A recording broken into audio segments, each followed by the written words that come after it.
Uh, what I want to say is that, unless a book really grips you by the first two chapters, it becomes a burden to read. But I have to honestly admit, not just because I'm here, that Coral's book flowed very, very lyrically and tantalizingly. Why I use the word tantalizing is the way Coral has weaved the romance in the book. It's tantalizing in the sense that you always, the reader's aspirations are stoked all the time in every chapter. The reader wants his kind of conclusion to happen, but she keeps you on hold, she keeps you hanging till the last chapter as to where will it lead to, whether there will be any kind of justice done to the characters, to the world that we live in. And then she creates this fabulous, what should I say, mosaic of a world. The Santiniketan is the geographical space, but the world is huge because she takes us all the way to cosmos. I mean, she connects us to cosmos at a certain level. And in that world, we have art, of course, we have academia, we have poetry, we have romance, and we have nature in cyclical terms. I mean, what I really liked about the way Coral portrayed the nature, when it rained, you actually felt you were drenched in rain, Very few books or pages do that to you, that you feel you're drenched in rain. And not just drenched in rain, you're drenched to your soul, because that's the way the characters react to nature. When it's winter, the way they react to a cup of tea, warming their hand, Little things like that does a lot to stoke your imagination and your sensibility, As a theatre person, when I read a play or read a script or film, if I don't see that in front of me, it doesn't work for me. So when I was reading this book, okay, I've visited Santiniketan several times, but that apart, I've not felt Santiniketan the way the book made me feel. It really goes in the heart of what it is to be an outsider in Santiniketan and insider in Santiniketan, one who is reluctant, one who is accepted, etc., etc. In a way, I had the same feeling, and this is a compliment to Coral, when I was reading Vikram Seth's Equal Music, where it's placed in the world of music, and through music and musical terms, he takes you through this romance and passion. The only difference is that Vikram's book ends in sadness, profound sadness, and Coral's book actually makes you feel good. So, you feel elevated because it's a very happy ending to it. So, I wish Coral all the best, and I can't wait for her next book, if she can weave these kind of characters and these kind of worlds and these kind of ideas, Very few characters you read who not just express themselves but also introspect. So this book is as much about expression as much as of introspection of their positions, of their principles, of their often held views, which keep breaking down. And as you read that, your own held positions keep breaking, whatever your positions may be. So it's a very interesting book. It's a very romantic, very passionate book.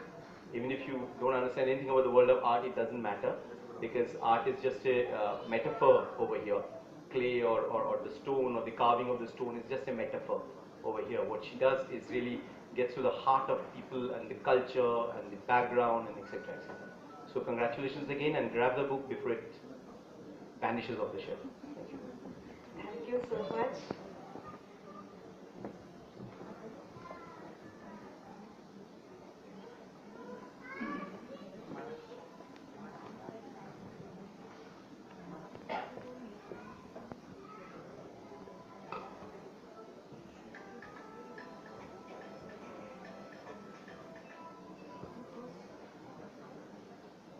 Okay, may I please request Ms. Anupa Mehta to read a paragraph from the book.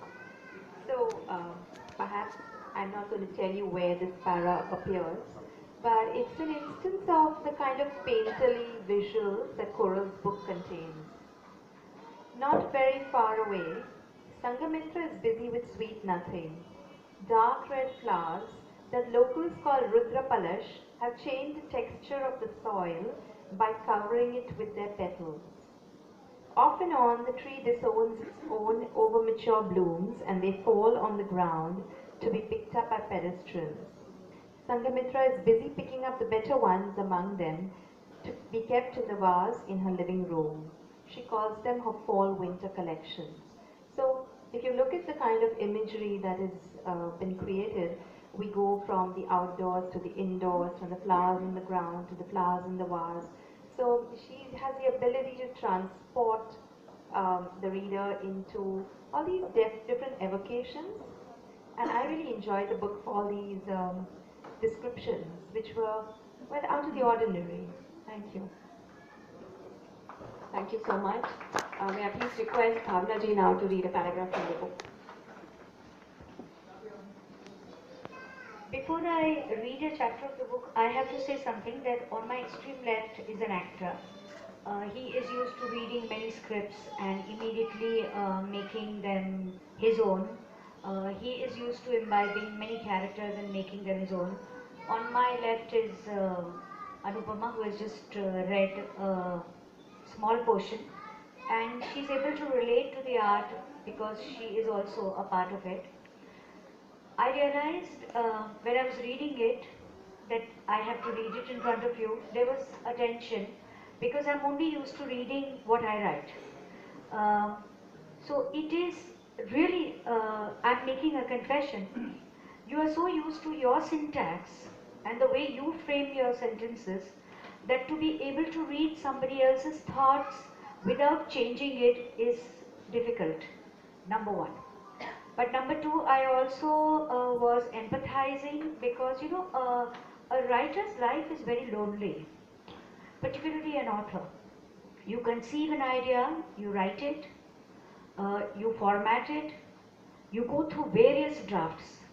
I always tell my readers that to write 1 lakh words for a normal book, please remember that I have written actually maybe 1,25,000 or 1,30,000. I have chiseled them, edited them, rewritten them, channelized them, and finally they become the perfect 1 lakh words that I am capable of with my intelligence and potential. After you give the book to the publisher just looks at it and then passes it on to his book editor. And the book editor, when finally they confirm the book, they just write 1-line email and they say, yeah, we are going ahead with the book. That's it. You have been with the baby for more than a year, fed the baby, nurtured the baby, nursed the baby. The book editor is the first person you are sharing with, and they are so conjuice in their reaction that आपको एक line के सिवा उनसे एक reaction नहीं मिलेगा. After that, after sometimes a year, the book comes into the market. The first person to tear your book apart is the critic. He will be such an expert in finding that one mistake that you have done, and that is the only mistake that will be highlighted. Initially, in my first 2 books, when they did that, I used to start shaking and trembling and say, oh my God, I'm so sorry kind of things. Then I said, who cares? If you're so smart, why don't you write your own book? You are sitting there criticizing me. I've written 12 books, so I've written more than 12 lakh words. You try writing one and let me tear the world apart. Now I don't give a damn. They can say what they want. I don't care. I don't want their praise. I don't want their criticism. I want nothing. And frankly, author doesn't make that much money from the books. The money comes from elsewhere. I write because I have to write. It is an involuntary action. I will die if I don't write. It's like going to the pot every morning. I go to the computer and I write a chapter over. Now I'm going to read the chapter on Santiniketan because she wanted something on Santiniketan to be read. I'm a non-Bengali. I have no exposure to Santiniketan, but I just saw a film recently called Bela Sachet. Bela Sachet. Am I saying it correctly? Yeah, whatever. They have said it. And it is set in the premise of Santiniketan, and while watching it I said, I want to go, I want to go. And then you give me this book, and where somebody falls in love there, and now I want to go very badly.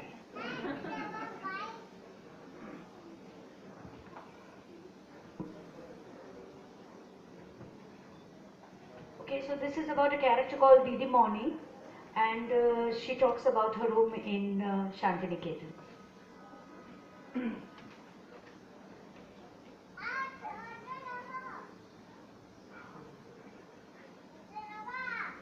The evening is mine. I spend the day chatting around with friends and socializing. After lunch, we had spent some time sitting at Purnao Melar Mat, the smaller ground where the fair was held earlier, in front of Upasana Griha and gorging on oranges, while the winter sun blessed us with its pleasant warmth. Am I reading the right one? Yeah. My house at Simantapalli is a little in the interior. I have done it as per my taste. Every inch talks about me. Houses at Santiniketan have a typical look. Usually pillared exteriors, uncomplicated interiors, windows with straight grills, doors with bars, floors usually red, etc. In such a traditional get-up, I have contrasted the decor with pearl white walls and double curtains in windows, a transparent orange inside and white cotton printed with golden outside. Two walls have floor-level sitting arrangements facing each other. These can be joined at night to make a bed. Both of these have reading lamps fitted on the adjoining walls and a huge lamp in between. The wall facing the lamp at the door end has a huge round mirror. Right at the entrance of the house, there is a brass Saraswati supported by the wall. I offer flowers to the deity every day, not because I'm religious, but because I respect what she symbolizes, education. That's the base of my faith all through my personal and professional existence. The two rooms of the house are my study and my bedroom. The study has books of my choice, not necessarily economics. The makeshift bed accommodates me on days when I fall asleep while reading at night and feel too tired to transport myself to the bedroom. The bedroom, along with a master bed, has photographs of my closest family on the adjoining table. I believe that it is important to see and remember your near and dear ones last thing in the day and first thing in the morning, because it makes you feel loved and protected. There's a lot of open space in my house which allows uninterrupted vision. I can't live in packed areas. I have a small veranda as well, where I like to sit in the early morning and late evening sipping black tea. The tea I consume comes in the form of leaves, not granules, sourced from Darjeeling. While boiling water, I add some mint leaves, ginger, and a pinch of spice. Once the water is boiling, I add the tea leaves and soak them for long. The aromas fill my mind. I watch TV, read books, prepare for my lectures, cook, think, write, all uninterrupted and at peace whenever I'm home. Very nice. Thank you so much, Bhavnaji. May I request Joy to please read a section of the book as well. Thank you.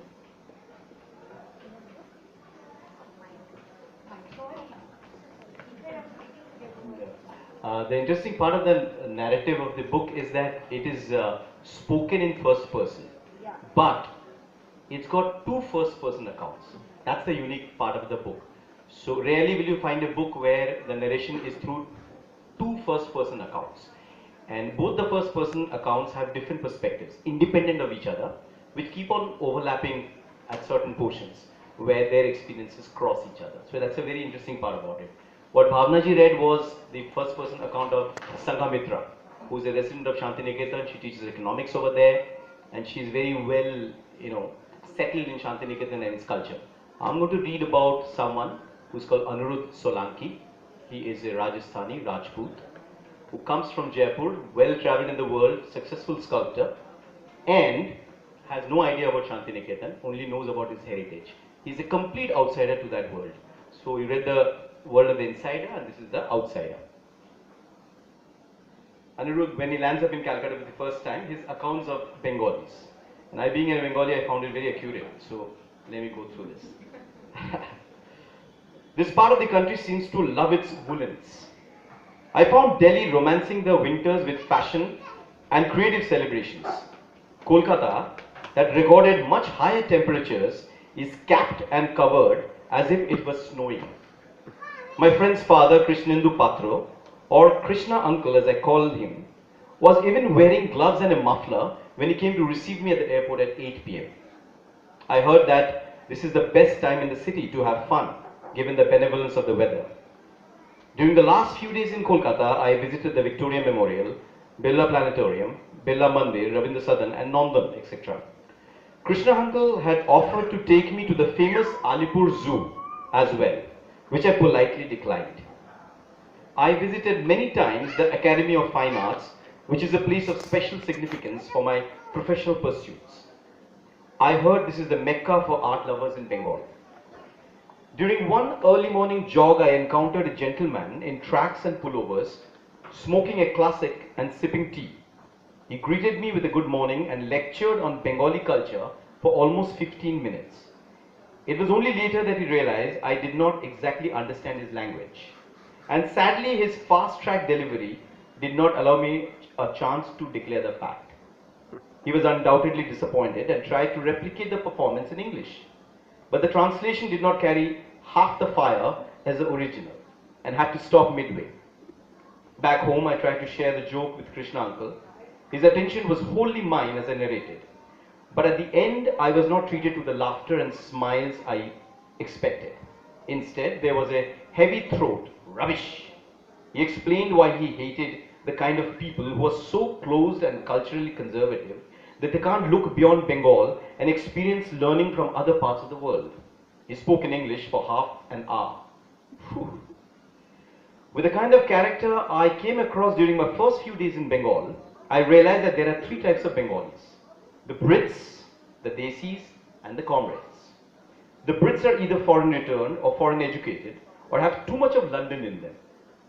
They ooze Shakespeare and Wordsworth, discuss high-profile political and economic models, smoke on pipes, retain inherited gramophones for their antique value, speak Bengali accented fluent English loaded with words imported from the Oxford Dictionary. Their conversations are regularly punctured with "when we were in the States, London, Greece, Athens, etc." Krishna uncle belonged to this category. The Desis are true to their culture, proud to belong to the land of Rabindranath Tagore, Sarat Chandra Chattopadhyay, Netaji Subhash Chandra Bose, Satyajit Ray, etc., etc. They seem to be completely distanced from the present state of Bengal, residing in an ideal zone of pride and perfection. Well crafted within their own minds. They listen to old Bengali songs every morning, raving about a glorious past.